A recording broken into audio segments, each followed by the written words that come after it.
নমস্কার, আমি মৌসুমী। শিলালিপিতে আপনাদের সবাইকে স্বাগত জানাই। শোনাচ্ছি সাহিত্যিক বিমল মিত্রের আসামি হাজির।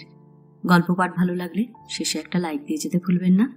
এখনো যারা আমার চ্যানেলটা সাবস্ক্রাইব করেননি তাদের সকলের কাছে আমার অনুরোধ, প্লিজ আমার চ্যানেলটা সাবস্ক্রাইব করে নেবেন। পাশে যে বেল নোটিফিকেশনটা আছে সেটা অবশ্যই প্রেস করে দেবেন। গল্প পাঠ ভালো লাগলে আপনার প্রিয়জনদের সঙ্গে গল্প ভাগ করে নিতে ভুলবেন না। চলুন শুরু করি উপন্যাসের ৩৭ পর্ব। সেদিন চৌধুরী মশাইয়ের ঘুম হয়নি সারা রাত।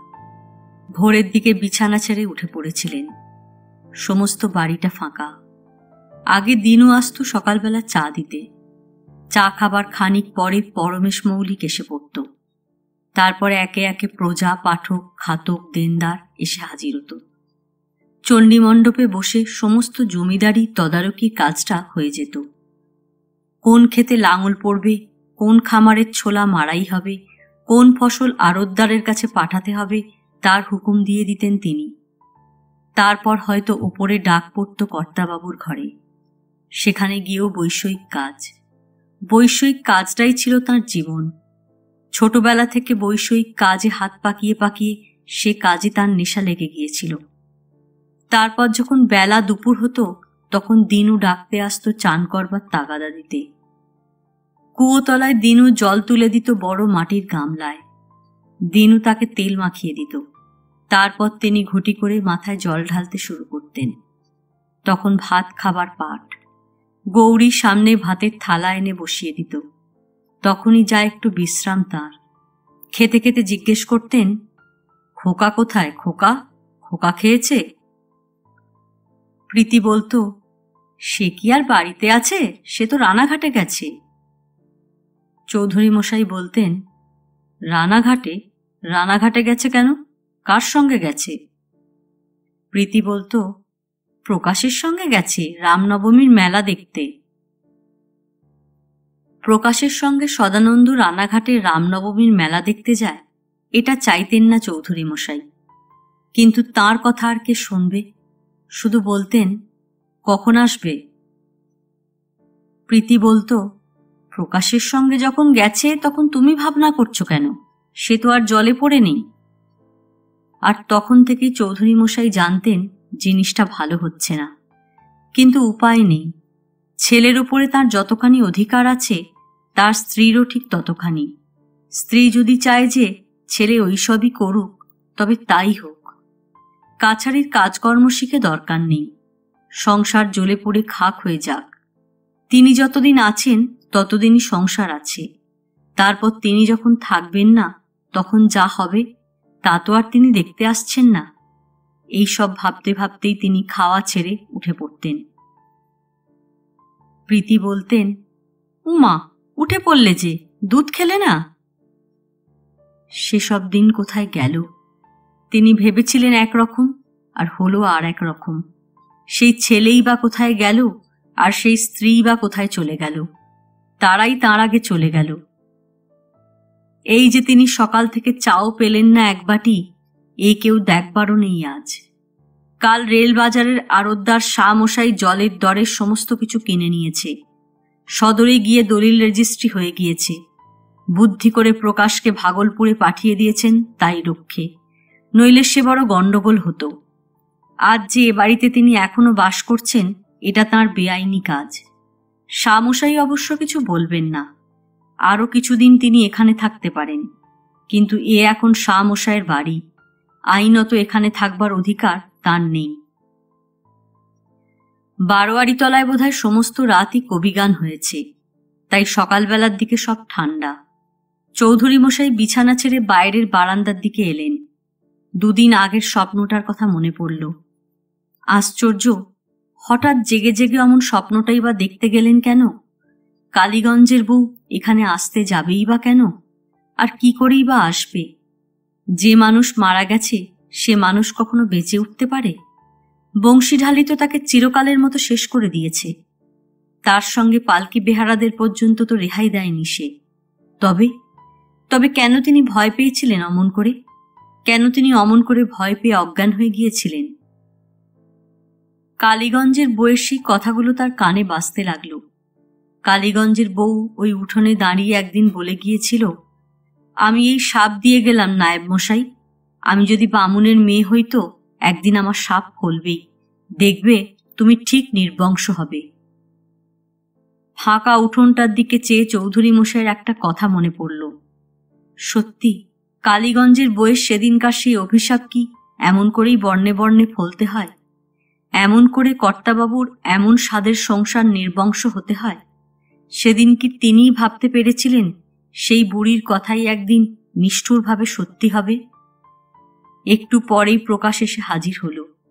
এই প্রকাশ, সেই যে একদিন চৌধুরী মশাইয়ের পিছু নিয়েছে, সে বুঝি আর তার মৃত্যু পর্যন্ত তাকে ছাড়বে না, হয়তো একেবারে তাকে নিঃশেষ করে তবেই তাকে রেহাই দেবে। চৌধুরী মশাই জিজ্ঞেস করলেন, সুলতানপুরের খবর কি? প্রকাশ বললে, খবর ভালো, অশ্বিনী ভট্টাচার্যকে খুব কষে বকে দিয়ে এলুম। অশ্বিনী ভট্টাচার্যের কথা যাক, যে কাজে তোমাকে পাঠিয়েছিলাম সে কাজের কি হলো তাই বলো। প্রকাশ বললে, সব ঠিক আছে, দেখে এলুম। বিলের জমিতে এবার পাট ধান দুটোই বুনেছে শিকদাররা। কিন্তু গ্যালোসনের টাকাটা, টাকার কথা কি বললে? আঁকে টাকা দিলে না। কেন টাকা দিলে না কেন? প্রকাশ বললে, বললে তোমার হাতে টাকা দেব না, যে মালিক তার হাতে টাকা দেব। তুমি কে? আমাকে এইরকম আরো কত কথা শোনালে। আমি বলে এলুম আমিও তোমাকে দেখে নেব, এবার তোমার জমি খাস করে নেব, তবে ছাড়ব। চৌধুরী মশাই কিছু বললেন না। খানিক পরে বললেন, চলো আজই সুলতানপুরে চলে যাব আমি, এই সকালের ট্রেনে। সকালের ট্রেনে? তাহলে খাওয়া? দুটো ভাত চড়াবো? চৌধুরী মশাই বললেন, আমার খাবার দরকার নেই, আমি খাবো না। প্রকাশ অবাক হয়ে গেল। বললে, খাবেন না মানে? উপোস করে থাকবেন? চৌধুরী মশাই বললেন, তা একবেলা না হয় উপোসই করলুম, ক্ষতি কি? সে কি জামাইবাবু, আপনি না হয় বুড়ো মানুষ উপোস করে থাকতে পারবেন, কিন্তু আমি? উপোস করলে যে কষ্ট হবে আমার, আমি কি উপোস করে থাকতে পারবো? খুব পারবে, খুব পারবে। আমি আর থাকবো না এখানে, আমার এখানকার কাজ সব মিটে গেছে, চলো। তার মানে? তার মানে আমি এ বাড়ি বিক্রি করে দিয়েছি, আজ থেকে এ বাড়ি রেলবাজারের আড়তদার প্রাণকেষ্ট শাহ মশায়ের। প্রকাশ থমকে দাঁড়ালো, যেন বিশ্বাস করতে পারলে না কথাটা। জিজ্ঞেস করলে, আর জমি জমা ক্ষেত খামার? সমস্ত? সমস্ত বেচে দিলেন? কত টাকায় বেচলেন? চৌধুরী মশাই চটে গেলেন। বললেন, সেসব কথায় তোমার দরকার কি? আমি যদি লোকসান দিয়ে বেচি তো তোমার কি বলবার আছে? প্রকাশ বললে, না তা নয়, মানে বেহারি পাল মশাই আমাকে বলছিলেন কি না, বলছিলেন তিনি মোটা দর দিতে পারেন। মোটা দর? পাল মশাইয়ের বুঝি খুব টাকা হয়েছে, খুব টাকার গরম দেখাচ্ছে বুঝি? তাহলে তুমি পাল মশাইকে বলে এসো প্রকাশ, যে আমি বরং সব জমি জমা সরকারের খাস করে দেব, তবু পাল মশাইকে দেব না, 10 লাখ টাকা দিলেও দেব না। 10 লাখ টাকা হয়েছে পাল মশাইয়ের? প্রকাশ হতভম্বের মতো চাইলে চৌধুরী মশাইয়ের দিকে। জামাইবাবু বলে কি 10 লাখ? সে যে অনেক টাকা। চৌধুরী মশাই বললেন, এই তো কাল সদা এসেছিল। সদা? সদানন্দ? কোথায়, কখন? হ্যাঁ, কাল এখানে বারোয়ারি তলায় ওদের যাত্রা না কবিগান হচ্ছিল, সেই সন্ধেবেলা আমার কাছে এসেছিল। এসে কি বললে? কি আবার বলবে? আমি কি কিছু কথা বলতে দিয়েছি যে কথা বলবে? আমি দিয়েছি তাড়িয়ে। প্রকাশ বললে, আপনি ঠিক দেখেছেন সদা এসেছিল? সেবার তো ওই রকম করে কালীগঞ্জের বউকেও এ বাড়িতে আসতে দেখেছিলেন, ভুল দেখেননি তো?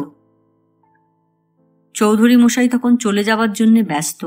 সারা রাত ঘুম হয়নি, খাওয়া হয়নি, তারপর সদানন্দকে তাড়িয়ে দিয়েছেন। মনটাও কেমন বিগড়ে ছিল। প্রকাশের কথায় আর কান দেবার সময় ছিল না তখন। বললেন, চলো চলো, এখন ওসব কথা থাক। প্রকাশ বললে, থাকবে কেন ওসব কথা? সদানন্দ এলো আর আপনি তাকে তাড়িয়ে দিলেন, কোথায় গেল সে? কোথায় গেল তা আমি কি দেখতে গিয়েছি? দেখতে আমার বয়ে গেছে। সে কি আমার ছেলে? সে আমার শত্রু। তা কোথায় আর যাবে? তার যাবার জায়গা আছেই বা কোথায়? ওই পালমশাইয়ের বাড়িতে বোধহয় গিয়ে উঠেছে, ওখানেই বোধহয় খেয়েছে দিয়েছে। ওদের জন্যই তো আজকে এই সর্বনাশটা হলো আমার। প্রকাশ বললে, যাই গিয়ে দেখে আসি সদা আছে কিনা। চৌধুরী মশাই বললেন, তা যাও, কিন্তু খবরদার বলছি এখানে সদাকে ডেকে আনতে পারবে না। আমি তার মুখদর্শনও করব না আর। আগে না, আমি তাই কখনো ডাকি? তার জন্যই তো আমাদের এই হেনস্থা, তার জন্যই তো আমার দিদি মারা গেল, তার জন্যই তো আপনি জমিদারি বেচে দিলেন। আমি কি ভাবছেন জানি না কিছু? ওকে খুঁজে বার করার জন্য আমি কতবার কলকাতায় গেলুম, পুলিশকে কত টাকা ঘুষ দিলুম, আর সে কিনা এখানে এসে হাজির হয়েছে। বলে প্রকাশ দৌড়ে বাইরে বেরিয়ে গেল।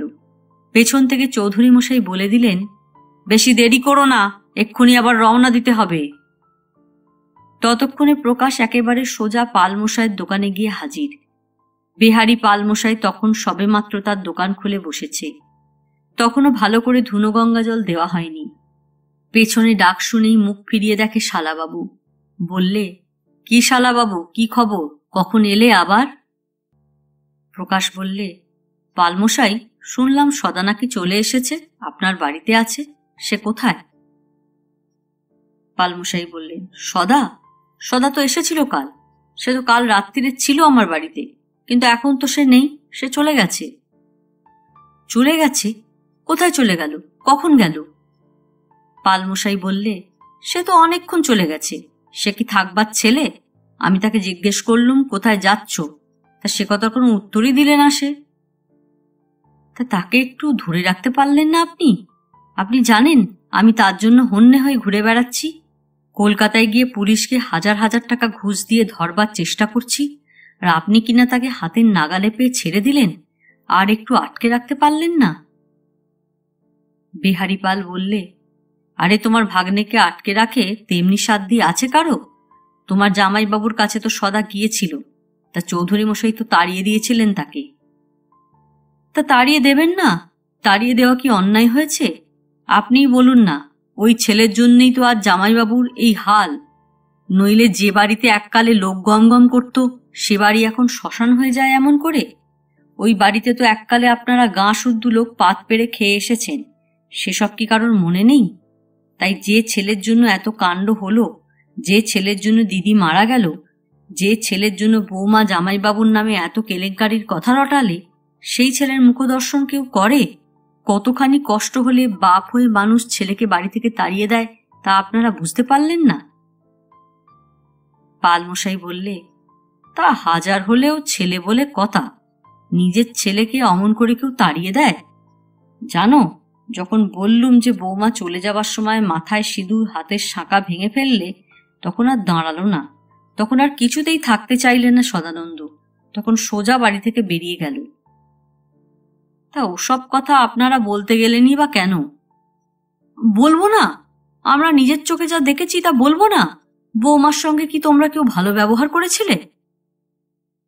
এই কথার আর কোনো উত্তর না দিয়ে প্রকাশ আবার বাড়ি ফিরে এলো। দেখলে ততক্ষণের মধ্যে চৌধুরী মশাই চলে যাবার জন্য তৈরি হয়ে নিয়েছেন। প্রকাশকে দেখেই জিজ্ঞেস করলেন, কি হলো, সে আছে? আগে না জামাইবাবু, নেই, চলে গেছে। ভালোই হয়েছে, চলো, শাহ মশাইয়ের আসবার কথা আছে, চাবি দিতে হবে তাকে। চাবিগুলো তার হাতে দিতে পারলে তবে নিশ্চিন্ত হতে পারবো। দোতলার ঘরে চাবি তালা দেওয়া হলো। একেবারে চিরকালের মতো দেশ ছেড়ে বাড়ি ছেড়ে চলে যাওয়া। দুজনে নিচে নামলেন। সঙ্গে নিয়ে যাবার মতো কিছুই নেই। যা দু একটা খাট বিছানা আলমারি বাসনপত্র ছিল তা আগেই নিয়ে যাওয়া হয়েছিল। বাকি যা পড়ে রইল তা পড়েই থাক। ওসব বোঝা, ওসব সুলতানপুরে অনেক আছে, আর কার জন্যেই বা নেওয়া? তিনি নিজেই বা কদিন বাঁচবেন? তিনি মারা যাবার পর ওসব তো সাত ভূতে লুটেপুটে খাবে। তবু দেখতে ইচ্ছে হলো একবার। একতলায় নামলেন।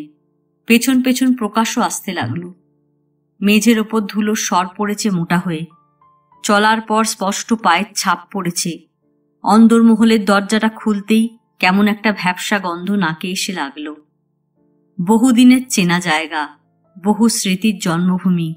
ওইখানে তিনি খেতে বসতেন, ওইটে তাঁর শোবার ঘর। আর ওই যে কোণের দিকের ঘরটা, ওইটে ছিল আঁতুর ঘর। এইখানে জন্মেছিল সদানন্দ। গৌরী এসে প্রথম খবর দিয়েছিল যে কর্তাবাবুর নাতি হয়েছে। কর্তাবাবু তখন রানাঘাটে। খবরটা শুনে প্রথমে বিশ্বাস করতে পারেননি। বলেছিলেন, কি বললে? ছেলে ছেলে হয়েছে? কৈলাস গোমস্তা বলেছিল, আগে হ্যাঁ কর্তাবাবু। সমস্ত বাড়িময় সেদিন কি আনন্দ! কর্তাবাবুর নাতি হয়েছে, নাতি হয়েছে। তোমরা শাঁখ বাজাও, উলু দাও, আনন্দ করো। যে যেখানে আছে তাকে খবর দাও। গাঁ শুদ্ধ লোককে ডাকো, তারা এসে দেখে যাক। দেখে যাক চৌধুরী বংশের ছেলে হয়েছে, চৌধুরী বংশের উত্তরাধিকারী জন্মেছে। বাজাও, শাঁখ বাজাও। কে? চৌধুরী মশাই চমকে উঠেছেন। তার মনে হলো যেন সত্যিই কে উলু দিল, কে যেন শাঁখ বাজালো। সমস্ত বাড়িটা যেন আনন্দে একেবারে গম গম করে উঠল। কিন্তু না, প্রকাশ পেছনেই ছিল। সে ভুল ভাঙিয়ে দিলে। বললে, জামাইবাবু, শাহমশাই এসেছেন। এসেছে? চৌধুরী মশাই পেছন ফিরে দেখলেন প্রাণকৃষ্ণ শাহমশাই দাঁড়িয়ে আছে। বললেন, এসে গেছেন? ভালোই হয়েছে, আমি ভাবছিলুম আপনার কথা। আপনি আজই চলে যাচ্ছেন নাকি? হ্যাঁ, চলি। এই নিন আপনার চাবি। শাহমশাই চাবিটা হাতে নিয়ে বললে, তা এত তাড়াতাড়ি যাবার কি দরকার ছিল? আর 2 দিন থাকলেই পারতেন। এ আপনার নিজের দেশ, নিজের বাড়ি। আমি তো আর এত শিগগির এখানে আসছি না। না, আর এখানে থাকা যায় না। চৌধুরী মশাই বললেন, এখানে থাকলে সুলতানপুরের জমি জমা আবার কে দেখবে? সেখানেও তো আমার শ্বশুর মশাইয়ের জমি জমা রয়েছে, সেসব দেখবার লোকও তো নেই। বলে প্রকাশের দিকে চেয়ে বললেন, এসো প্রকাশ। প্রকাশও চলতে লাগলো পেছন পেছন। একদিন বড় আশা করে নরনারায়ণ চৌধুরী যে বংশের, যে সংসারের পত্তন করেছিলেন, চৌধুরী মশাই চলে যাওয়ার সঙ্গে সঙ্গে তা নিঃশেষে নিশ্চিহ্ন হয়ে গেল। বোধহয় শেষ পর্যন্ত কালীগঞ্জের বইয়ের অভিশাপই ফলল, কে জানে। নবাবগঞ্জের চৌধুরী বাড়ির সুতিকা গৃহে একদিন যে অসহায় শিশুটি ভূমিষ্ঠ হবার সঙ্গে সঙ্গে উলুধ্বনি উঠেছিল, শাঁখ বেজেছিল, সেদিন সেই নৈহাটি শহরের একটা গলির ভেতরের বাড়িতে সেই শিশুটি তখন আবার তেমনি করেই অসহায় হয়ে একটা বিছানার ওপর শুয়েছিল। কিন্তু তখন তার জন্য কেউ শাঁখও বাজাচ্ছে না, উলুধ্বনিও দিচ্ছে না। ওদিকে ধর্মশালার পাঁড়েজি দরজার সামনে দাঁড়িয়ে রোজ রাস্তার দিকে বসে থাকে। কই, বাবুজি তো আসছে না। কত লোক আসতো ধর্মশালায়, কত লোক আবার চলেও যেত। কলকাতা শহরে মানুষের আনাগোনার বিরাম নেই। বিরাট জনস্রোতের সঙ্গে কর্মস্রোত জড়িয়ে একাকার হয়ে গিয়েছিল বড় বাজারে। মহেশ আসত, জিজ্ঞেস করত, আমার দাদাবাবু আসেনি পাঁড়েজি? পাঁড়েজি বলতো, নেই। মহেশ বলতো, দাদাবাবুর এত দেরি হচ্ছে কেন আসতে? শুধু মহেশ নয়, কালীগঞ্জের বউও আসত। কোন এক বিরাট প্রাসাদের পেছনকার খাটাল থেকে বুড়ো মানুষ সদানন্দের দেওয়া আলোয়ানটা গায়ে জড়িয়ে খোঁড়াতে খোঁড়াতে এসে হাজির হতো ধর্মশালার সামনে। পাঁড়েজিকে জিজ্ঞেস করত, আমার খোকা এসেছে দারোয়ান বাবা? পাঁড়েজি চাপাটি সেঁকতে সেঁকতে বলতো, না বুড়িমাই, বাবুজি আসেনি। মহেশও ফিরে চলে যেত। কালীগঞ্জের বউ আবার খোঁড়াতে খোঁড়াতে যেমন করে এসেছিল তেমনি করে খাটালে ফিরে যেত। কিন্তু তাদের কেউই জানতো না তাদের এত সন্ধানের মানুষটা তখন নৈহাটির একটা বাড়িতে বিছানার ওপর সমস্ত চেতন অচেতনের অতীত হয়ে শুয়ে আছে। পাড়ার ডাক্তারবাবু আসত, শরীর পরীক্ষা করত, বলতো, রোগী যেন কখনো উঠে না বসে, একেবারে চুপ করে শুয়ে থাকতে দেবেন, নড়াচড়া একেবারে বারণ। প্রথমে ট্রেনটা থেকে যেদিন সদানন্দকে এখানে তুলে আনা হয়েছিল সেই দিন থেকে কোনো চৈতন্য ছিল না তার। কিন্তু সেদিন সদানন্দ প্রথম চোখ মেললে। বললে, কালীগঞ্জের বউ, ও কালীগঞ্জের বউ। গিরিবালা ঘর সাফ করছিল। সদানন্দের ডাক শুনে অবাক হয়ে গিয়েছিল। তাড়াতাড়ি হাতের কাজ ফেলে দৌড়ে ভেতরে চলে গেল। গিয়ে ডাকতে লাগলো, দিদিমণি। নয়নতারা তখন কলঘরের ভেতর থেকেই জিজ্ঞেস করলে, কি রে, কি বলছিস? গিরিবালা বললে, নতুন বাবুর জ্ঞান ফিরেছে দিদিমণি, বিড়বিড় করে কি সব বকছেন। নয়নতারা আর দেরি করলে না। গিরিবালাকে কাছে বসিয়ে রেখেই কলঘরে গিয়েছিল সে। ওইটুকুর মধ্যেই হঠাৎ সদানন্দর জ্ঞান ফিরে এসেছে। তাড়াতাড়ি শাড়িটা বদলে মাথার খোঁপাটা ঠিক করে একেবারে সোজা সদানন্দের ঘরে এলো। এসে দেখল সদানন্দর চোখ দুটো খোলা, কিন্তু দৃষ্টিটা বিহ্বল, মুখে যেন কি বলছে বিড়বিড় করে। নয়নতারা একেবারে সদানন্দর মুখের সামনে গিয়ে দাঁড়ালো, যদি তাকে চিনতে পারে। কিন্তু তাতেও সদানন্দর চোখের দৃষ্টির কোনো তারতম্য হল না। নয়নতারা তখন সদানন্দর মুখের কাছে মুখ নিয়ে গেল, জিজ্ঞেস করলে, আমায় তুমি কিছু বলছো? সদানন্দ তেমনি বিহ্বল দৃষ্টি দিয়ে বিড়বিড় করে বললে, আমি প্রায়শ্চিত্ত করব কালীগঞ্জের বউ, তুমি কিচ্ছু ভেবো না। নয়নতারা কি বলবে বুঝতে পারলে না। আশ্চর্য, ও হয়তো নয়নতারাকে চিনতেও পারছে না। চিনতে পারলে হয়তো ঠিক আগেকার মতো বিছানা থেকে উঠবার চেষ্টা করত, উঠে ঘর থেকে পালিয়ে যাবার চেষ্টাও হয়তো করত। নয়নতারা বললে, তুমি ওসব কথা ভুলে যাও, তুমি ওসব কথা আর ভেবো না। সদানন্দ বলে উঠল, কেন তাহলে ওরা আমাকে ঠকালে? নয়নতারা এবার তার মুখটা সদানন্দর কানের কাছে নিয়ে এসে বললে, ওগো, তুমি এসব কথা ভুলে যাও। এই দেখো, আমাকে চিনতে পারো? আমি নয়নতারা। সদানন্দ এবার নয়নতারার দিকে চাইলে, তার চোখ দিয়ে জল গড়িয়ে পড়তে লাগল। নয়নতারা শাড়ির আঁচলটা দিয়ে সদানন্দর চোখ দুটো মুছিয়ে দিলে, বললে, ছি, কেঁদো না, কাঁদতে নেই। সদানন্দ বললে, কিন্তু ওরা আমাকে ঠকালে কেন? আমি তো বলেছিলুম তোমাকে টাকা না দিলে আমি বিয়ে করব না। তবু কেন ওরা ঠকালে আমাকে? তবু কেন ওরা তোমাকে খুন করলে? নয়নতারা আবার বললে, তুমি ঘুমো, তুমি একটু ঘুমোতে চেষ্টা করো, বুঝলে? ঘুমো, চোখ বোঝো। সদানন্দ বললে, তুমি তো কোনো দোষ করনি, তাহলে কেন ওরা তোমাকে এত বড় শাস্তি দিলে? ওরা কপিল পায়রাপোড়াকে মেরেছে, আমি কিচ্ছু বলিনি। মানিক ঘোষের সর্বনাশ করেছে, তবু কিছু বলিনি। ফটিক প্রামাণিককে পাগল করেছে, তখনও তো আমি কোনো কথা বলিনি। কিন্তু তোমার টাকা কেন ঠকিয়ে নিলে ওরা? কেন তোমাকে ওরা খুন করলে? তোমাকে খুন করবে জানলে আমি তো বিয়ে করতুম না। তারপর একটু থেমে বললে, আমাকে একটু জল দেবে? তোমার কথা ভাবলেই কেবল আমার জল তেষ্টা পায়, আমার গলা শুকিয়ে যায়। নয়নতারা বললে, তুমি জল খাবে? দাঁড়াও, আমি তোমাকে জল এনে দিচ্ছি। বলে কুঁজো থেকে জল এনে গেলাস মুখের কাছে নিয়ে গেল। বললে, মুখটা হাঁ করো, আমি জল দিচ্ছি, হাঁ করো। না, জল খাবো না, খাবো না জল। নয়নতারা বললে, তবে যে বললে তোমার জল তেষ্টা পেয়েছে, তোমার গলা শুকিয়ে যাচ্ছে। সদানন্দ বললে, হোক কষ্ট, আমার তেষ্টা পাক, তবু আমি জল খাবো না। কিন্তু জল তেষ্টা পেলে জল খাবে না কেন?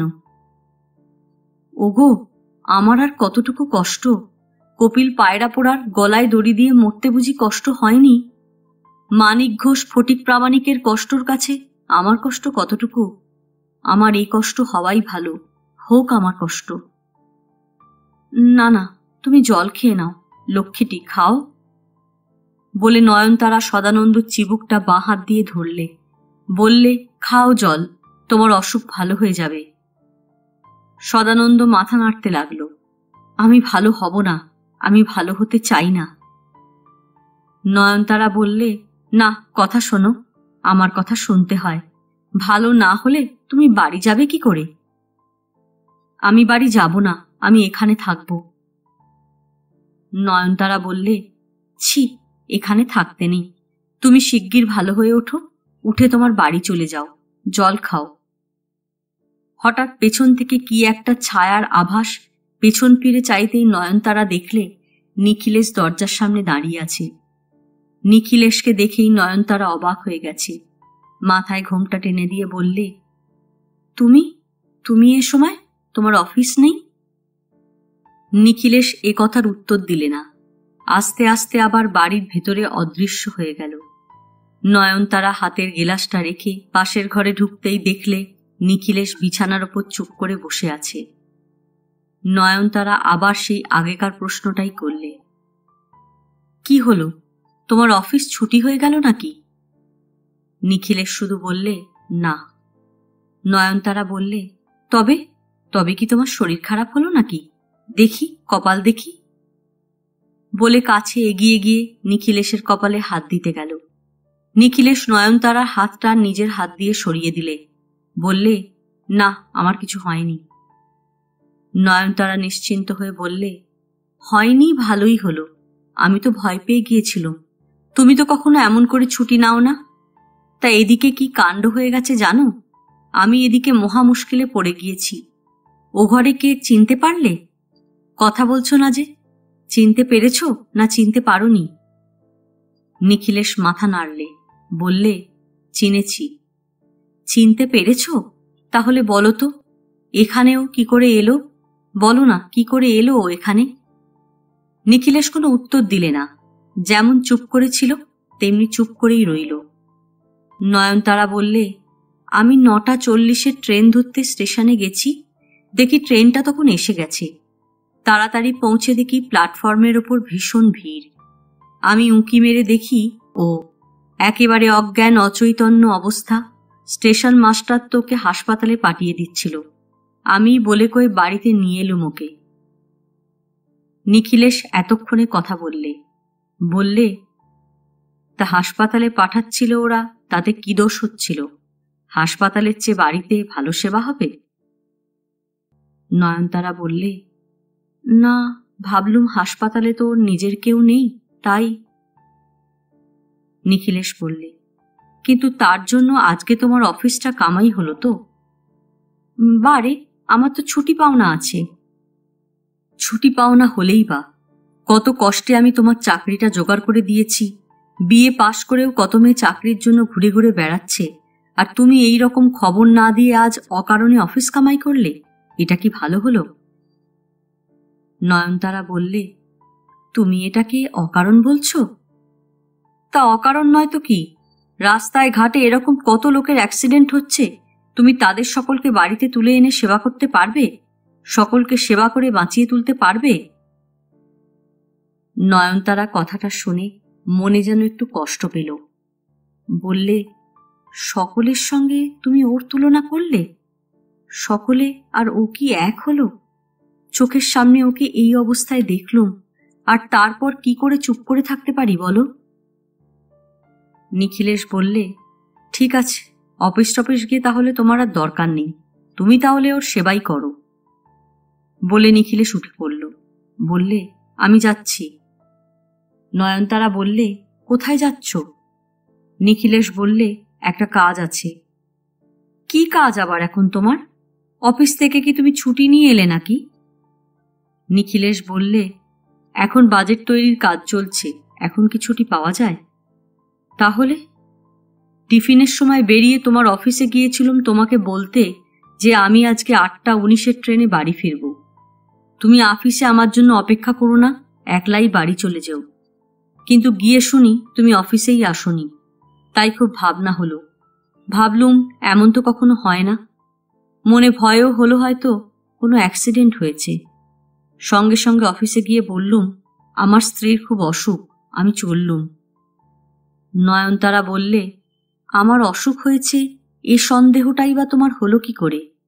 যাবার সময় তুমি দেখে গেছো আমি দিব্যি সুস্থ আছি, হঠাৎ আমার শরীর খারাপ হতে যাবেই বা কেন? কিন্তু তা কি বলা যায়? আগে তো কখনো তুমি অফিস কামাই করনি। আমি কি করে জানবো যে বাড়িতেই কাণ্ড বেঁধে গেছে? মিছিমিছি আমার অফিসে হাফ ডে কামাই হলো আজ, অথচ এখন বাজেট তৈরি চলছে। তা এখন কোথায় চললে তুমি? নিখিলেশ বললে, দেখি কোথায় যাই, কোনো রকমের সময়টা কাটাতে হবে তো। নয়নতারা বলে উঠল, তা আজ যে হঠাৎ সময় কাটাবার জন্য তোমাকে বাইরে যেতে হচ্ছে? এতদিন তো বাড়িতেই তোমার সময় কাটতো ভালো করে।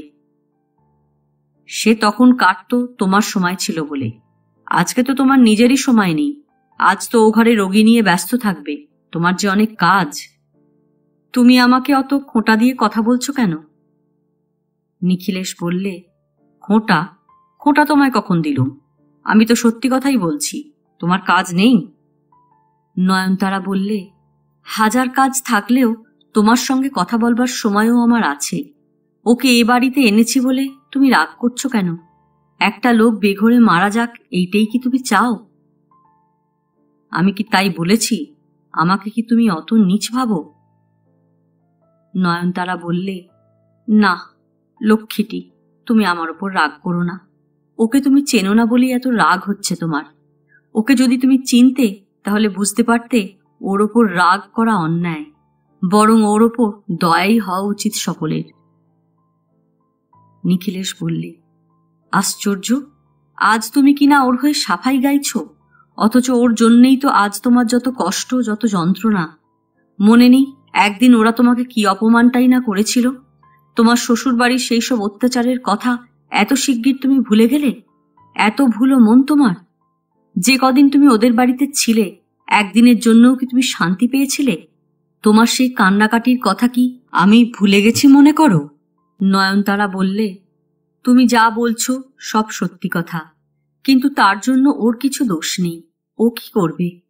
এই দেখো না, এখনো এই অবস্থায়ও কালীগঞ্জের বউ কালীগঞ্জের বউ বলে প্রলাপ বকছে। কালীগঞ্জের বউকে আমার বৌভাতের দিন ওর ঠাকুরদা খুন করেছিল, তা এখনো ও ভুলতে পারছে না। তা ওর ঠাকুরদাদা দোষ করেছিল বলে তার শাস্তি পাবে তুমি? কোনো ভদ্রলোক নিজের বউর সঙ্গে এরকম ব্যবহার করে? এরকম ঘটনা কেউ কখনো শুনেছে? তুমি আবার সেই লোককে সাপোর্ট করছো? তারা বললে, না, তুমি দেখছি সত্যি আমার ওপর রাগ করেছ। নইলে সব জেনেও কেন ওকে তুমি গালাগালি দিচ্ছ? তা গালাগালি দেব না? আমি যদি সেদিন নবাবগঞ্জে থাকতুম তো আমি ওকে চাবুক মারতুম, তা তুমি জানো? ছি, কি বলছো তুমি? পাশেই ও রয়েছে, যদি শুনতে পায়। তোমার কি রাগ হলে আর জ্ঞান থাকে না? ওর ব্যবহারের জন্য কি ও দায়ী? তা ও দায়ী না তো কে দায়ী? দায়ী ওর বাবা, ওর ঠাকুরদা, দায়ী ওর পূর্বপুরুষ। তা ওর পূর্বপুরুষের জন্য তুমি শাস্তি পাবে, এ কোন শাস্ত্রে লেখা আছে? এ কোন দেশের বিচার? নয়নতারা বললে, তুমি চুপ করো বাপু, বড্ড চেঁচিয়ে চেঁচিয়ে কথা বলছো তুমি। তুমি সব জেনে শুনেও এসব কথা কেন বলছো? ও তো আমাকে সব খুলেই বলেছিল, তারপরেও কি আমি ওকে দোষ দিতে পারি? তাহলে তুমি তোমার শ্বশুর বাড়ি থাকলেই পারতে, সেখান থেকে কেন চলে আসতে গেলে? নয়নতারা বললে, না, তুমি দেখছি আজকে আমার সঙ্গে ঝগড়া না করে আর ছাড়বে না। নিখিলেশ বললে, তুমি আমার ঝগড়া করাটাই শুধু দেখলে, আর আমি যে তোমাকে প্রাইভেটে ম্যাট্রিক পাশ করিয়ে চাকরি করে দিলুম সেটা তো একবারও দেখলে না। তখন তো আমাকে বলেছিলে তুমি তোমার শ্বশুরবাড়ির লোকের নামও কখনো মুখে আনবে না। নয়নতারা বললে, ঠিক আছে, কথা থাক, আমি চা করে দিচ্ছি। চা খাও, আমিও চা খাবো। চা খেলে তোমার রাগ কমবে। নিখিলেশ বললে, না, তুমি চা খাও, আমি খাবো না, আমি বেরোবো। নিখিলেশ বেরোতে যাচ্ছিল, কিন্তু নয়নতারা পথ আটকে সামনে গিয়ে দাঁড়ালো। বললে, চা না খেয়ে তুমি যেতে পারবে না। অফিসে তো এই সময় একবার চা খাও তুমি। আমি গিরিকে বলছি চা করতে। কথাটা বলে নয়নতারা চলে যাচ্ছিল, কিন্তু নিখিলেশ বললে, শোনো, একটা কথা শুনে যাও। কি? ওকে আর কতদিন এখানে রাখবে? নয়নতারা কথাটা শুনে স্তম্ভিত হয়ে গেল। বললে, তার মানে তুমি কি চাও এই অসুস্থ মানুষটাকে এই অবস্থায় বাড়ি থেকে বার করে দিই? নিখিলেশ বললে, আমি কি তাই বলেছি? তুমি আমার কথার উল্টো মানে করছো কেন? আজ তো ওর জন্য অফিস কামাই করলে, এখন থেকে কি রোজই অফিস কামাই করবে? নয়নতারা বললে, অফিস কামাই না করলে বাড়িতে কে ওকে দেখবে? গিরিবালা? গিরিবালার ওপর ভার ছেড়ে দিয়ে চলে যাব? শেষকালে যদি একটা কিছু হয় তখন ওই একলা বুড়ো মানুষ সামলাতে পারবে? তার চেয়ে হাসপাতালে পাঠালে হতো না? হাসপাতালে পাঠালে ক্ষতিটা কি? সেখানে ডাক্তার আছে, নার্স আছে, দেখাশোনা করবার লোকের অভাব নেই, তাই পাঠাও না। আর তাছাড়া খরচের কথাটাও তো ভাবতে হয়। বাড়িতে ডাক্তার ডাকতেও তো টাকা লাগে, এখন মাসের শেষের দিক। নয়নতারা নিখিলেশের মুখের দিকে ভালো করে তাকালো। যে মানুষটা তার বিপদের দিনে তাকে বাঁচিয়েছে, তাকে নিজের পকেটের পয়সা খরচ করে প্রাইভেটে লেখাপড়া শিখিয়ে একটা ছোটখাটো চাকরিও জোগাড় করে দিয়েছে, তার মনও কি আজকে এমন একটা তুচ্ছ ঘটনায় ঈর্ষাকাতর হয়ে উঠল নাকি? নিখিলেশ আবার বললে, কথাটা যা বলেছি অন্যায় বলিনি, তুমি বরং একটু ভালো করে ভেবে দেখো। এখন কতদিনে ভদ্রলোক ভালো হয়ে উঠবেন তার তো ঠিক নেই, আর ভালো হবেন কিনা তারও ঠিক নেই। নয়নতারা যেন কোকিয়ে উঠল, বললে, ওগো, ও কথা বলো না তুমি, বরং বলো তাড়াতাড়ি ও ভালো হয়ে উঠুক। ভালো হয়ে উঠুক সে তো আমিও চাই। আমি কি চাই যে ভালো না হোক? কিন্তু তোমার কথা ভেবেই আমি কথাটা বলছি, তোমার অফিসের কথা ভেবেই বলছি। রোজ রোজ কামাই করা তো তোমার চলবে না। এখন যদি ভদ্রলোকের অনেক দিন লাগে সেরে উঠতে, তখন কি করবে? ততদিন অফিস কামাই করবে? নয়নতারা বললে, আমার তো ছুটি পাওনা আছে, ছুটি নিলে তো আর মাইনে কাটা যাবে না। না হয় যতদিন ছুটি পাওনা আছে ততদিন ছুটি নেব। কিন্তু তারপর যখন ছুটি পাওনা থাকবে না? নয়নতারা বললে, ততদিন কি আরো শুয়ে পড়ে থাকবে? দেখো, তার আগেই ভালো হয়ে যাবে। ভালো হয়ে গেলেই আমি ওকে বাড়ি পাঠিয়ে দেব। আর তাছাড়া জ্ঞান হলে ও নিজেই আর এখানে থাকতে চাইবে না। ওকে তুমি চেনো না, আমাকে দেখলেই ও এড়িয়ে যেতে চাইবে। নিখিলেশ বললে, গেলেই ভালো। আমি তো চাই ও ভালো হয়ে উঠুক, ভালো হয়ে নিজের বাড়িতে যাক। যার সঙ্গে সমস্ত সম্পর্ক শেষ হয়ে গেছে তার তো এখানে থাকাটাই উচিত নয়। কিন্তু সে জ্ঞান এখন কি ওর আছে? জ্ঞান থাকলে কি আমি ওকে এ বাড়িতে আনতে পারতুম? তা ডাক্তারবাবু কি বলছেন? ডাক্তারবাবু তো বলছেন সারতে সময় লাগবে। বলছেন অনেকদিন ধরে কোনো মানসিক শক পেয়ে পেয়ে নার্ভের চাপ পড়েছে। তাছাড়া শরীরে নাকি রক্তও নেই এক ফোঁটা। রক্ত দিতে হলে সে তো অনেক খরচের ধাক্কা। নয়নতারার ভালো লাগলো না কথাটা। বললে, তুমি কেবল খরচের কথাটাই ভাবছ? একটা মানুষের জীবনের চেয়ে কি খরচটাই বড় হলো? তেমন যদি হয় তাহলে না হয় অফিস থেকে 200-400 টাকা যা পাওয়া যায় লোন নেব। লোন নেবে? লোন নিলে শোধ করতে হবে না? মাইনে থেকে মাসে মাসে কেটে নেবে না? নয়নতারা বললে, তা তো নেবেই, কিন্তু কত লোকের বাড়িতে বুড়ো শ্বশুর শাশুড়ি থাকে, তাদের খাওয়াতে পড়াতে হয় না? অসুখ বিসুখ হলে তাদের চিকিৎসার খরচ দিতে হয় না জামাইকে? মনে করে নাও না সেই রকমই একটা কিছু। মনে করে নাও না যে তোমার শ্বশুর বাড়ির কোনো নিকট আত্মীয় বিপদে পড়ে তোমার বাড়িতে এসে উঠেছে। তা ও কি তোমার আত্মীয়? ওকে কি তুমি এখনো তোমার আত্মীয় বলে মনে করো? নয়নতারা বললে, যাও, তোমার সঙ্গে আমি তর্ক করতে পারবো না। তোমার মুখে কি কোনো কিছু আটকায় না? তুমি বাজে কথা বলছো কেন? নিখিলেশ বললে, আমি বাজে কথা বলছি? তুমি উটকো একটা বাইরের লোককে বাড়িতে এনে তুললে, আর দোষ হয়ে গেল আমার। তাহলে দরকার নেই আমার কথা বলে, আমি চলি, পথ ছাড়ো। নয়নতারা পথ ছাড়ল না। নিখিলেশের দু কাঁধে দুটো হাত রেখে বললে, না, যেও না। যদি যাও তো চা খেয়ে যাও, নইলে বুঝবো তুমি আমার উপর রাগ করেছ। নিখিলেশ বলে উঠল, তা চা খেলেই কি আমি আমার কথার জবাব পেয়ে যাব? নয়নতারা বললে, তোমার কথার জবাব তো দিলুম, আবার কোন কথার জবাব চাও তুমি? তুমি তো কেবল টাকা খরচের কথা ভাবছ। তা আমি যদি চাকরি না করতুম তো তুমি আমার খাওয়া পড়ার ভার নিতে না? কত লোকের বউ তো চাকরি করে না, তা তারা কি তাদের বউদের খাওয়ায় না, না পড়ায় না? অসুখ হলে ডাক্তার দেখায় না? এর বেলায় আমি না হয় আমার মাইনের টাকাটাই খরচ করলুম, সে টাকাটা তো আমার চাকরি করা টাকা। সে টাকাটাও কি আমি আমার ইচ্ছে মতো খরচ করতে পারবো না? বলো, চুপ করে রইলে কেন? এর জবাব দাও।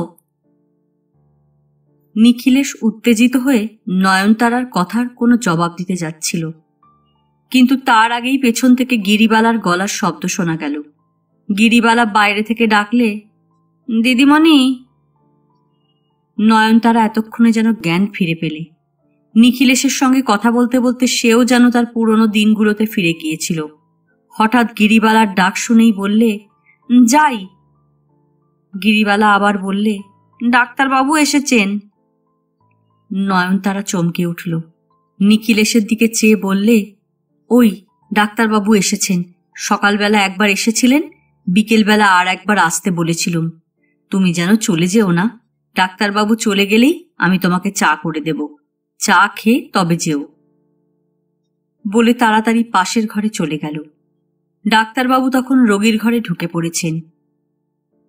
পেশেন্ট কেমন আছে? তারপরে আর জ্ঞান ফিরেছিল? নয়নতারা তখন পাশে এসে দাঁড়িয়েছিল। বললে, আপনি চলে যাবার পর প্রলাপ বকছিল, তারপর জল খেতে চাইলেন। আর ওষুধ? ওষুধ খাইয়েছি। যে বড়িগুলো খাওয়াতে বলেছিলেন ওটা এখনো কিনে আনা হয়নি, এইবার কিনতে পাঠাবো। ডাক্তার রোগীকে পরীক্ষা করতে করতে বললেন, ওইগুলো এতক্ষণে খাওয়ানো উচিত ছিল। ওইগুলোই আসল ওষুধ, ভিটামিন। ম্যাল নিউট্রিশনের জন্যই এইরকম হয়েছে।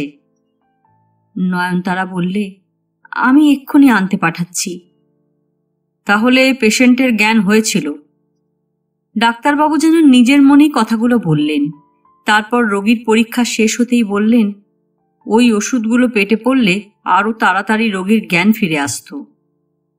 নয়নতারা হঠাৎ জিজ্ঞেস করলে, ভালো হতে আর কতদিন লাগবে ডাক্তারবাবু? বেশি দিন লাগবে না, তবে ওষুধটা আপনি তাড়াতাড়ি আনিয়ে নিন। বলে বাইরে আসতেই নয়নতারা হাত ধোবার জন্য সাবান জল এগিয়ে দিলে। তারপর তাড়াতাড়ি আবার ঘরে ঢুকে আলমারিটা খুললে। আলমারির ড্রয়ারের মধ্যেই নয়নতারার সংসার খরচের টাকা থাকে। নয়নতারা টাকাগুলো গুনে দেখলে মাসের শেষ, মাত্র কটা টাকা পড়ে রয়েছে। 8টা 1 টাকার নোট নিয়ে এসে তাড়াতাড়ি ডাক্তারবাবুর হাতে দিয়েছে। সকালবেলাও একবার 8টা টাকা দিয়েছিল। মিক্সচার কিনে আনতেও 7-8 টাকা বেরিয়ে গেছে। অথচ আসল ওষুধগুলোই আনা হয়নি এখনো। সবগুলোই দামি দামি ভিটামিনের ওষুধ। বাইরে উঠোনের ধারে ডাক্তারবাবু তখনও দাঁড়িয়েছিলেন। দাঁড়িয়ে দাঁড়িয়ে তোয়ালে দিয়ে হাত দুটো মুছছিলেন। নয়নতারা কাছে গিয়ে টাকাগুলো দিতেই তিনি সেগুলো না গুনে পকেটে পুরে নিলেন। তারপর বললেন, তাহলে কাল সকালের দিকে আমি আর একবার আসব। আপনি ওই বড়িগুলো যেমন বলেছি তেমনি খাইয়ে দেবেন। বলে তিনি রাস্তায় গিয়ে গাড়িতে উঠে চলে গেলেন। ততক্ষণে গিরিবালা রান্নাঘরে গিয়ে চা করে ফেলেছে। 2 কাপ চা নিয়ে এসে নয়নতারার হাতে দিলে। নয়নতারা কাপ দুটো নিয়ে বললে, তোমাকে একবার দোকানে যেতে হবে গিরি, ওষুধের দোকানে। বলে শোবার ঘরে গিয়ে দেখলে ফাঁকা, নিখিলেশ নেই। কোথায় গেল নিখিলেশ? চা না খেয়েই চলে গেল? নয়নতারা চায়ের কাপ দুটো নিয়ে সেখানেই খানিকক্ষণ হতবম্বের মতো দাঁড়িয়ে রইল। এমন না কখনো তো চলে যায় না। বাইরে গিয়ে গিরিবালাকে ডেকে জিজ্ঞেস করলে, গিরি, দাদাবাবু কখন বেরিয়ে গেল? গিরিবালা বললে, দাদাবাবু ঘরে নেই। নিখিলেশ কখন নিঃশব্দে ঘর থেকে বেরিয়ে গেছে কেউই জানতে পারেনি। নয়নতারাও জানতে পারেনি, গিরিবালাও জানতে পারেনি। অথচ নয়নতারাকে বাদ দিয়ে নিখিলেশ এতদিনের মধ্যে একদিনও কোথাও বেরিয়েছে কিনা সন্দেহ। অফিস যাবার সময় নিখিলেশ 1 ঘন্টা আগে বেরিয়েছে, কারণ তার অফিস বসে আধ ঘন্টা আগে। আর নয়নতারা বেরিয়েছে 9টা 40-এর ট্রেনে। ফেরবার সময় প্রতিদিন নিখিলেশ নয়নতারার অফিসে গিয়ে তাকে সঙ্গে করে নিয়ে নৈহাটিতে ফিরেছে। এতদিন ধরে এই নিয়মই চলে এসেছে। এই প্রথম আজকেই এর ব্যতিক্রম হলো। আজকেই এই প্রথম নিয়মভঙ্গ। নয়নতারা চাটা খেয়ে নিয়ে তাড়াতাড়ি আবার বাইরের ঘরে এসে হাজির হলো। সে ঘরের বিছানায় তখন সদানন্দ অঘরে ঘুমোচ্ছে। সদানন্দ তখন জানতেও পারলে না যে কোথায় সে এসেছে, কোথায় কার বাড়িতে এসে সে কার সংসারের সব নিয়ম শৃঙ্খলা একেবারে ছত্রভঙ্গ করে দিলে। এমনি করেই হয়তো একটা সংসারের, একটা বংশের ইতিহাস, ভূগোল সবকিছু একদিন ছিন্ন ভিন্ন হয়ে যায়। একটা সামান্য তুচ্ছ কারণে মানুষের সঙ্গে মানুষের কিংবা একটা দেশের সঙ্গে আর একটা দেশের সম্পর্কে কংক্রিটের চিট ধরে ফাটল গজায়, আর সেই ফাটলের ফাঁকে একটা অসত্যের সর্বনাশা অঙ্কুর মাথা তুলে দাঁড়ায়। প্রথমে যখন সে অঙ্কুর অবস্থায় থাকে তখন কেউই টের পায় না, কেউই দেখতে পায় না। অতি নিঃশব্দে পাপের সেই বীজটি লোকচক্ষুর অন্তরালে তার আপন ক্রিয়ায় ব্যস্ত থাকে। কালীগঞ্জের বউ এই রকমই একটা তুচ্ছ বীজ, কিন্তু সেই তুচ্ছ একটা বীজই যে এমন করে একটা মহিরুহে পরিণত হবে, নবাবগঞ্জের চৌধুরী বংশকে এমন করে ছিন্ন ভিন্ন করবে, তা সেদিন কেউ কল্পনা করতে পারেনি। না কল্পনা করতে পেরেছেন কর্তাবাবু নিজে, না চৌধুরী মশাই। চৌধুরী মশাইয়ের শ্বশুর কীর্তিপদ মুখোপাধ্যায়ও কল্পনা করতে পারেননি। পারলে তার একমাত্র প্রীতিলতাকে হয়তো এই বংশে বিয়েই দিতেন না। আর কৃষ্ণনগরের কালীকান্ত ভট্টাচার্যও কল্পনা করতে পারেননি, নইলে তিনিই কি তার একমাত্র সন্তান নয়নতারাকে এই বংশের দুর্ভাগ্যের সঙ্গে জড়িয়ে দিতেন। নয়নতারা যেদিন নবাবগঞ্জের সঙ্গে সমস্ত সম্পর্ক চুকিয়ে সিথির সিঁদুর মুছে হাতের শাখা ভেঙে কালীকান্ত ভট্টাচার্যের কাছে গিয়ে দাঁড়ালো, তার খানিক আগেই বিপিনরা পৌঁছে গিয়েছিল। কিন্তু তারা ভয় সংকোচে পণ্ডিত মশাইয়ের কাছে কিছুই ভাঙেনি। পণ্ডিত মশাই জিজ্ঞেস করলেন, নয়নতারা কেমন আছে বিপিন? বিপিন প্রামাণিক বললে, আগে ভালো। আমার কথা কিছু জিজ্ঞেস করলে? আগে হ্যাঁ, আমি বললাম আপনি ভালো আছেন। আর বেয়াই বেয়ান? আগে তারাও আপনার কথা জিজ্ঞেস করলেন। আর জামাই বাবাজি, জামাই বাবাজি কেমন আছেন? সব শুনে কালীকান্ত ভট্টাচার্য মশাইয়ের মনটা প্রসন্ন হল।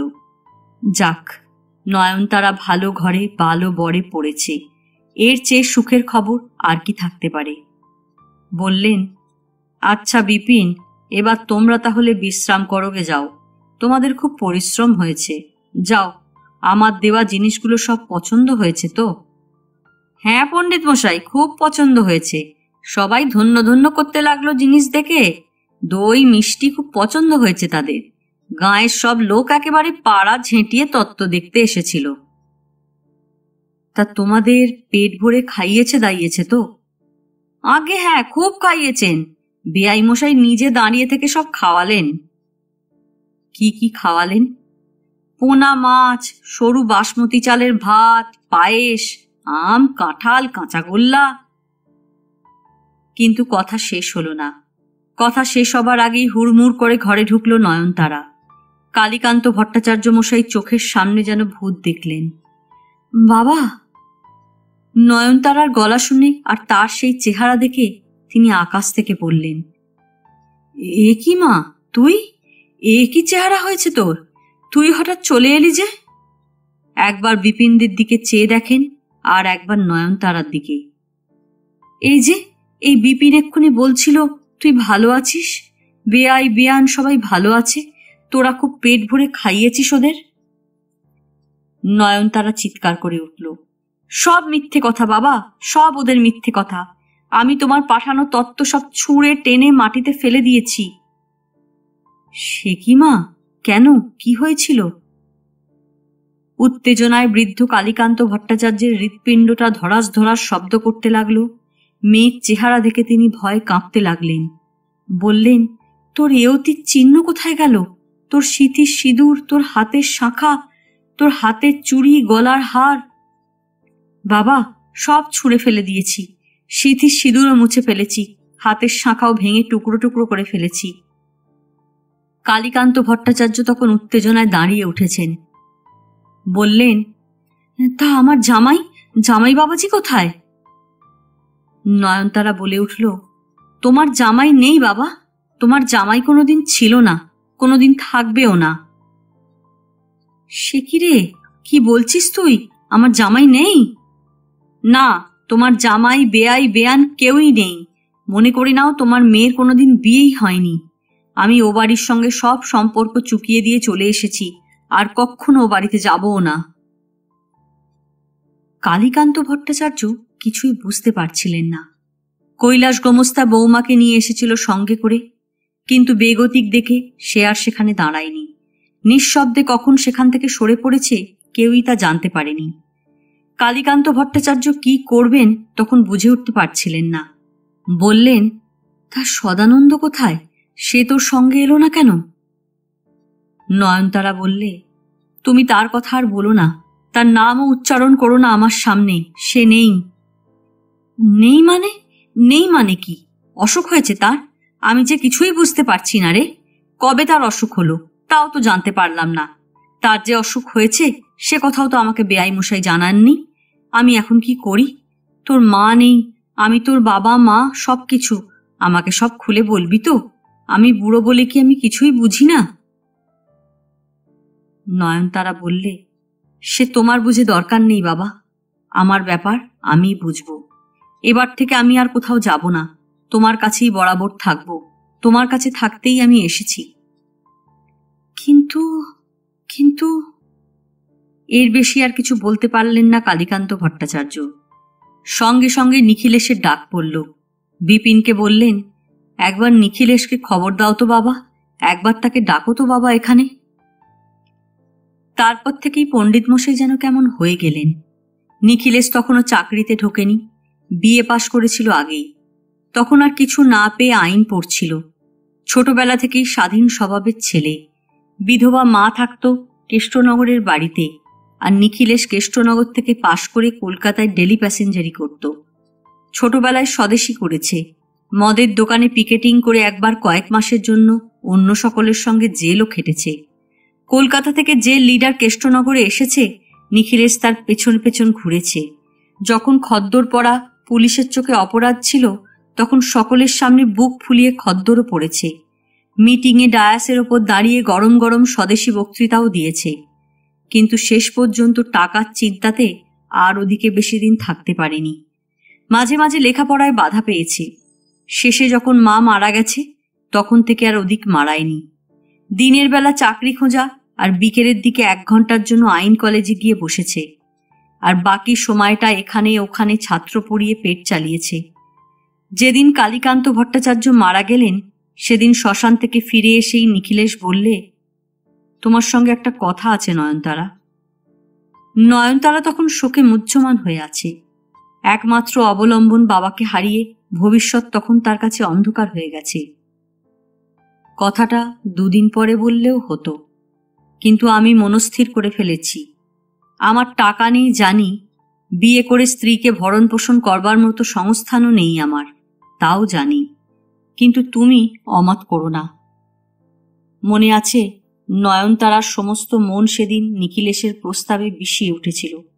মনে হয়েছিল নিখিলেশ যেন তার বাবার মৃত্যুর জন্যই এতদিন প্রতীক্ষা করছিল, যেন নয়নতারার অসহায়তার সুযোগ খুঁজছিল সে, যেন নয়নতারা শ্বশুরবাড়ি থেকে চলে আসাটাই তার কাছে কাম্য ছিল। তারপর একদিন শ্রাদ্ধানুষ্ঠান হয়ে গেল। নিখিলেশ এলো একদিন, জিজ্ঞেস করলে, তুমি কিছু ভেবেছ নয়নতারা? নয়নতারার মন থেকে তখনও শোকের ছাপ মোছেনি। জিজ্ঞেস করলে, কি ভাববো? আমি যে প্রস্তাব দিয়েছিলাম সেই সম্বন্ধে। কি প্রস্তাব? আমি বলছি তুমি আমার বাড়িতে আমার স্ত্রী হয়ে এসো। কথাটা শুনে নয়নতারার প্রথমে মনে হয়েছিল সেই মুহূর্তেই সে নিখিলেশকে বাড়ি থেকে তাড়িয়ে দেয়, কিন্তু অনেক কষ্টে সে তখন নিজেকে সামলে নিয়েছিল। তারপরই মনে পড়ল তার আশ্রয়ের কথা, তার জীবিকা নির্বাহের কথা, তার নিজের ভরণ পোষণের কথা। পরের মাস থেকে তো তাকে তার বাড়ি ভাড়া দিতে হবে, তার নিজের জন্য চাল ডাল নুন মশলা সবই কিনতে হবে। নয়নতারা মুখ তুলে বললে, কিন্তু কি করে তা সম্ভব? নিখিলেশ বললে, কেন তা সম্ভব নয়? তোমার একবার বিয়ে হয়ে গেছে বলে? আইনের কথা যদি বলো তো তাতে তো এখন আর আটকাবে না। এখন তো আইন পাশ হয়ে গেছে। আর সংস্কারের কথা তুমি বলতে পারো অবশ্য, কিন্তু সেদিক থেকেও তো আর আটকাবার কারণ নেই। কারণ সদানন্দবাবুর সঙ্গে তুমি একদিন রাত্রিবাসও তো করনি, সে তো তুমি নিজে মুখেই আমাকে বলেছ। সেদিন নিখিলেশের যুক্তির কাছে নয়নতারা হার মেনে গিয়েছিল বটে, কিন্তু তবু হার মানাটা তার কাছে অত সহজ হয়নি। তখন তার চোখের সামনে ভবিষ্যৎ বলে কিছু ছিল না, বোধহয় বর্তমান বলেও কিছু ছিল না, শুধু ছিল একটা অতীত। তা সে অতীতটাও ছিল এত ভয়ানক যে তা স্মরণ করতেও তার ভয় লাগত। আসলে ভবিষ্যৎ তারই থাকে যার আশা থাকে। সেদিন নয়নতারার আশা বলতেও তো কিছু ছিল না। কিন্তু একদিন কেন যে তার আশা হলো, হয়তো নিখিলেশ তাকে আশা দিলে বলেই তার আশা হলো। নইলে যার পায়ের তলা থেকে মাটিটা পর্যন্ত সরে গেছে তার তো হতাশায় আত্মঘাতী হবারই কথা। শেষ পর্যন্ত একদিন নিখিলেশ তাকে কলকাতায় নিয়ে গেল। এখন মনে নেই কোন ঠিকানায় নিয়ে গিয়ে তুলল তাকে। কোনো একটা অফিস। আগে থেকে সব ব্যবস্থাই করে রেখেছিল নিখিলেশ। কোথা থেকে নিখিলেশের 3 জন বন্ধু এলো। কি সব করলে একজন অফিসের লোক। সে কি উত্তর দিয়েছিল তাও ভালো করে তার কানে ঢোকেনি।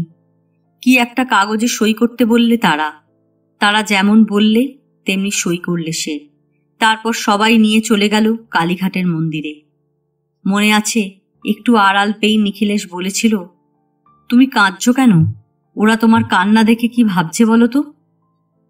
নয়নতারা নিজেই তখন জানতো না যে কেন সে কাঁদছে। শাড়ির আঁচলটা দিয়ে মুখটা মুছতেই সিঁদুর জলে আঁচলটা লাল হয়ে উঠল। প্রথম প্রথম খুব খারাপ লাগতো। এ কি করলে সে? কেন সে করতে গেল? বিশ্ব সংসারে কারো সামনে তার মুখ দেখাতে লজ্জা করত। যখন নৈহাটিতে এই পাড়াতে নিখিলেশ বাড়ি ভাড়া করলে তখন সারা দিন ঘরের ভেতরে কেবল বন্দি হয়ে থাকত।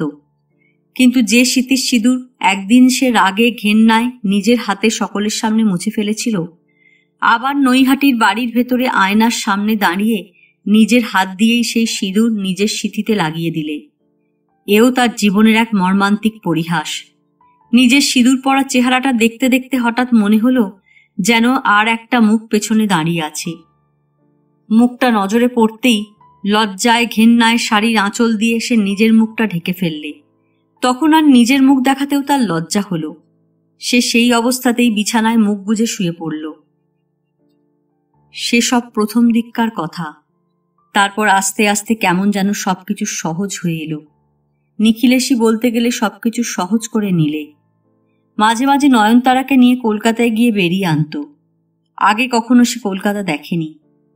কৃষ্ণনগরে মানুষ হয়ে একেবারে সোজা চলে গিয়েছিল নবাবগঞ্জে। সে আরও এক নিরিবিলি পাড়াগাঁ। কিন্তু সেদিন কে ভেবেছিল এমনি করে একদিন সে আবার কলকাতা দেখতে পাবে? কে ভাবতে পেরেছিল যে পুরুষ মানুষের সঙ্গে তার বাবা তার ভাগ্যকে জড়িয়ে দিয়েছিল, তার বদলে ঠিক সেই জায়গায় আর একজন পুরুষ মানুষ এসে তাকে এমনি করে আর এক নতুন জীবনের আস্বাদ দেবে। রাত্রে নিখিলেশের পাশে শুয়ে থাকতে থাকতে একদিন হঠাৎ একটা পুরনো মুখের ছবি চোখের সামনে ভেসে উঠত। সঙ্গে সঙ্গে সে বিছানার থেকে উঠে মুখে চোখে জল দিয়ে এসে আবার শুয়ে পড়ে ঘুমোবার চেষ্টা করত। নিখিলেশ টের পেলে জিজ্ঞেস করত, কি হলো, তোমার ঘুম আসছে না বুঝি? নয়নতারা বলতো, না। নিখিলেশ বলতো, কেন ঘুম আসছে না? দুপুরবেলা ঘুমিয়েছিলে বুঝি? নয়নতারা বলতো, হ্যাঁ। তাছাড়া আর কি বলবে সে? সারা দিন অফিস করে নিখিলেশ, তার ওপর আছে ডেলি প্যাসেঞ্জারি। সকাল 8:30টার ট্রেনে যায় সে, আর সন্ধ্যে 7টার মধ্যে বাড়ি ফিরে আসে। সমস্ত দিনটাই তখন একলা কাটত নয়নতারার। বোসপাড়ার ছোট ভাড়াটে বাড়ির ভেতরে একলা বন্দি হয়ে থেকে কেবল আকাশ পাতাল করত। তারপর যখন নিখিলেশ বাড়ি ফিরত তখন বসত নয়নতারাকে নিয়ে। কেষ্টনগরে থাকতে ক্লাস 9 পর্যন্ত পড়েই তার পড়া বন্ধ হয়ে গিয়েছিল। নবাবগঞ্জে বিয়ে হবার আগেও নিখিলেশ পড়াতো। এবার নিখিলেশের স্ত্রী হয়ে এ বাড়িতে আসার পরও আবার পড়ানো শুরু হলো। অঙ্ক আর ইংরেজি, ইতিহাস আর বাংলা কোনো বিষয় বাদ গেল না। নতুন করে আবার নয়নতারা নিখিলেশের ছাত্রী হয়ে উঠল। সে এমন এক ছাত্রী যে যাকে দরকার হলে শাস্তি দেওয়াও যায় না, আবার প্রশ্রয় দেওয়াও যায় না। প্রশ্রয় দিলে ছাত্রীর লেখাপড়া মাথায় উঠবে, আবার শাস্তি দিলেও স্ত্রীর অহমিকাকে আঘাত দেওয়া হবে। আর তারপরেই একদিন কলকাতায় গেল প্রাইভেটে পরীক্ষা দিতে। নিখিলেশের সে কি পরিশ্রম, সে কি শাস্তি! যেন যে কোনো রকমে সে নয়নতারাকে মানুষ করে তুলবেই। নিখিলেশ কথায় কথায় নয়নতারাকে বলল, পুরনো সব কথা ভুলে যাও, মনে করে নাও নতুন করে তোমার জীবনের আরম্ভ হলো। এসব কথার উত্তরে নয়নতারা কিছু বলতো না, এসব কথার জবাবও দিত না সে। নিখিলেশ যা বলতো তাই করতে চেষ্টা করত, যেন কলের পুতুল সে। নিখিলেশ দম দিয়ে তাকে ছেড়ে দিত, আর সে কলের পুতুলের মতো শুতো, ঘুমোতো, ভাবতো, হাসতো, নড়তো, সবকিছু করত, কিন্তু তার মধ্যেও কোনো প্রাণ ছিল না। মানুষ বলে যে এক ধরনের জীব সংসারের প্রাণী হয়ে সকলের সঙ্গে সম্পর্ক পাতিয়ে সকলের সুখ দুঃখের ভাগী হয়ে বেঁচে থাকে, নয়নতারা যেন তা নয়। তার কাছে তার সবকিছু কাজই যেন করতে হয়, তাই করা, না করলে একজন অখুশি হবে, তাই হুকুম পালন করা। সত্যি নিখিলেশ তার জন্য কি না করেছে। একদিন হঠাৎ এসে বললে, জানো, তোমার একটা চাকরি হয়ে গেছে। নয়নতারা অবাক হয়ে গেলে। বললে, চাকরি? আমি চাকরি করব? নিখিলেশ বললে, হ্যাঁ, তোমাকে দিয়ে সেই যে একটা দরখাস্ত লিখিয়ে নিয়ে গিয়েছিলুম, সেই চাকরিটা। গোড়াতেই 150 টাকা দেবে, পাকা হয়ে গেলে 250-র কাছাকাছি। নয়নতারা ভয় পেয়ে গিয়েছিল। বললে, কিন্তু আমি চাকরি করতে পারবো? নিখিলেশ বললে, আরে চাকরির আবার হাতি ঘোড়া কি আছে? গভর্নমেন্টের চাকরিতে তো কোনো কাজই হয় না, শুধু অফিসে গিয়ে হাজরে দিলেই হলো। তার উপরে তুমি তো মেয়ে মানুষ, বেটা ছেলেরাই কোনো কাজ করে না, আর তুমি মেয়ে মানুষ হয়ে কি কাজ করবে? রেক্ট সেকশনের কাজ, শুধু সারাদিনে 2-4টে চিঠি নম্বর মিলিয়ে ফাইলে অ্যাটাচ করলেই সারাদিনের মতো ছুটি। কিন্তু রোজ ট্রেনে যাতায়াত, ডেলি প্যাসেঞ্জারি। সে সঙ্গে আমার 2-4 দিন যাতায়াত করতে করতেই তোমার অভ্যেস হয়ে যাবে। তোমার একটা মান্থলি টিকিট করে দেব, রোজ টিকিট কাটতেও হবে না তোমায়। আর নৈহাটি থেকে অসংখ্য ট্রেন, যখন তখন যেতে পারবে, যখন তখন আসতে পারবে। এক দিন তোমাকে অফিস থেকে নিয়ে বেরিয়ে সিনেমা থিয়েটার দেখে ফিরব। তখন কলকাতা সম্বন্ধে নয়নতারার কোনো ধারণাই ছিল না। সেই নবাবগঞ্জে একরকম, এই নৈহাটিতে আর এক রকম। অথচ সেটাও শ্বশুরবাড়ি, এটাও বলতে গেলে শ্বশুরবাড়ি, তবু দুটোর মধ্যে কি তফাৎ। তারপর একদিন শুরু হলো চাকরি করা। প্রথম প্রথম নিখিলেশই সঙ্গে করে রোজ নিয়ে যেত তাকে। মানুষের ভিড় দেখে তখন ভয় করত তার। গিরিবালা তখন একলা সারাদিন বাড়ি পাহারা দিত, আর তারা তার হাতে বাড়ি পাহারা দেবার ভার ছেড়ে দিয়ে অফিসে চলে যেত। তখন থেকেই নয়নতারা অন্য মানুষ হয়ে গিয়েছিল, একেবারে অন্য মানুষ। নইলে যেই লোক নবাবগঞ্জে একদিন শ্বশুর শাশুড়ির ভয়ে একটা কথা পর্যন্ত বলতে পারত না, দুঃখের কথাগুলো বলবার জন্য লুকিয়ে লুকিয়ে পাশের দিদিমার বাড়িতে যেত, সেই মানুষই আবার মানুষের ভিড় ঠেলে কিনা অফিস করছে, এটা সে প্রথম প্রথম বিশ্বাসও করতে পারত না। প্রথম মাইনে পাওয়ার দিন নিখিলেশ বললে, চলো, আজ আর বাড়িতে খাবো না আমরা। নয়নতারা বললে, বাড়িতে খাবে না মানে? কোথায় খাবে তাহলে? নিখিলেশ বললে, সে তুমি জানো না, তোমার নৈহাটি বাজারের নোংরা হোটেল নয়, সেসব দামি হোটেল, খুব পরিষ্কার পরিচ্ছন্ন চারদিক, সেখানে খেতে তোমার ভক্তি হবে। নয়নতারা বললে, কিন্তু হোটেলেই বা খাবো কেন? আমি যে গিরিবালাকে রান্না করতে বলে এসেছি, সে যে ভাত কোলে করে বসে থাকবে, তাকে তো কিছুই বলে আসেনি। নিখিলেশ বোঝালে, প্রথম মাইনের টাকাটা দিয়ে একটু উৎসব করা ভালো, এরপর থেকে আর খাবো না। কিন্তু আজকে তুমি মাইনে পেয়েছ, এই টাকাটা সদ্ব্যয় করা ভালো। নয়নতারার নিজের ইচ্ছে কিছুই হয়নি জীবনে। নিখিলেশের চেষ্টাতেই যখন তার চাকরি হয়েছে, নিখিলেশের চেষ্টাতেই যখন সে লেখাপড়া শিখে পাশ করেছে, তখন তার ইচ্ছের বিরুদ্ধে যাওয়া উচিত নয়। তা প্রথমে একটা সিনেমা দেখতে গেল দুজনে। সিনেমা ভাঙবার পর ট্যাক্সি চড়ে কোথায় কোন পাড়ায় তাকে নিয়ে গেল নিখিলেশ। বিরাট একটা বাড়ির সদর দিয়ে ভেতরে ঢুকলো দুজনে। চারিদিকে কিরকম একটা ভুরভুরে সুগন্ধ নাকে এসে লাগলো। নয়নতারা চুপি চুপি জিজ্ঞেস করলে, এ কিসের গন্ধ গো? নিখিলেশ বললে, রান্নার, চপ, কাটলেট, পোলাও, কালিয়া, রান্নার গন্ধ। চলো না ভেতরে, গিয়ে দেখলে সব বুঝতে পারবে। সত্যি ভেতরে সে এক স্বপ্নের রাজত্ব। নয়নতারার মনে হলো সে যেন এক স্বপ্নপুরীতে ঢুকেছে। 60 টেবিলে কত মেয়ে, কত পুরুষ বসে বসে খাচ্ছে। মাথায় পাগড়ি পরা সব লোক সবাইকে পরিবেশন করতে ব্যস্ত। একটা কোণে গিয়ে ফাঁকা টেবিলে বসলে দুজনে। নয়নতারা বললে, তুমি আগে বললে না এখানে আসবে, তাহলে একটু সেজেগুজে ভদ্র হয়ে আসতুম, আমার লজ্জা করছে বড়। নিখিলেশ বললে, তোমার ভালো শাড়ি ব্লাউজই বা কই যে সেজেগুজে আসবে? নয়নতারারও মনে হলো সত্যিই তার কোনো ভালো শাড়িই নেই, অন্তত এইসব জায়গায় আসবার মতো কাপড় জামা তো তার নেই। নিখিলেশ বললে, শুধু কি শাড়ি? তোমার গয়না টয়নাও তো কিছু নেই, সব তো তোমার সেই আগেকার শ্বশুর বাড়িতে, আসবার সময় তুমি তো সেগুলো নিয়ে এলেই পারতে। নয়নতারা বললে, তাদের উপর যে আমার ঘেন্না হয়ে গিয়েছিল বড্ড, যাদের সঙ্গে ঝগড়া করে চলে এলুম তাদের দেওয়া জিনিস ছুঁতেও আমার ঘেন্না করল যে। কিন্তু তোমার বাবার দেওয়া গয়নাগুলো, মাস্টার মশাই তো তোমাকে কম গয়না দেননি, সেগুলো তো নিয়ে এলে পারতে। তাহলে এখন কত কাজ দিত? এখন সোনার দাম কত বলো তো? 136 টাকা ভরি, তা জানো? হয়তো দাম আরো বাড়বে। নয়নতারা সব মনে পড়তে লাগলো। বললে, তখন কি আমার মাথা ঠিক ছিল? আমি যে আত্মহত্যা করিনি সেইটাই তো আশ্চর্য। তুমি কল্পনা করতে পারবে না আমার সে কি কষ্ট। শ্বশুর হয়ে রাত্রিরে কখনো কেউ ছেলের বউয়ের ঘরে ঢুকেছে? এই কথা কেউ কল্পনা করতে পারে? শুনলে ভাববে আমি বুঝি মিথ্যে কথা বলছি। নিখিলেশ বললে, যাকগে ওসব কথা, ওসব ভুলে থাকাই ভালো, এখন খেয়ে নাও। ততক্ষণে খাবার দিয়ে গিয়েছিল টেবিলে, কত রকমের কি সব খাবার। নয়নতারা বললে, আমি চামচে দিয়ে খেতে পারবো না, হাত দিয়ে খাই। তা খাও, পরে তোমাকে বাড়িতে কাঁটা চামচ দিয়ে খেতে শিখিয়ে দেব, এখন হাত দিয়ে খাও। সেদিন সেই হোটেলের ঘরের ভেতরে নিখিলেশের সঙ্গে খেতে খেতে মনে হতে লাগলো তার জীবনে যা ঘটেছে হয়তো তা ভালোর জন্যই ঘটেছে, নইলে কি এইসব দেখতে পেত, এইসব খেতে পেত?